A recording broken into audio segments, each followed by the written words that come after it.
मत करी है बियाहवा भाई बाद में धोखा देता।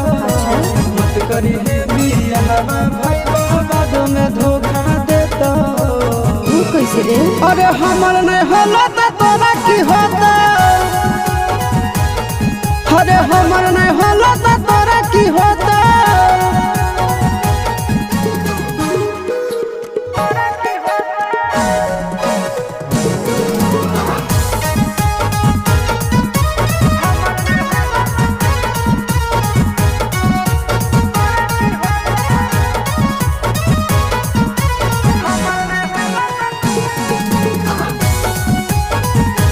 धनुष मुखा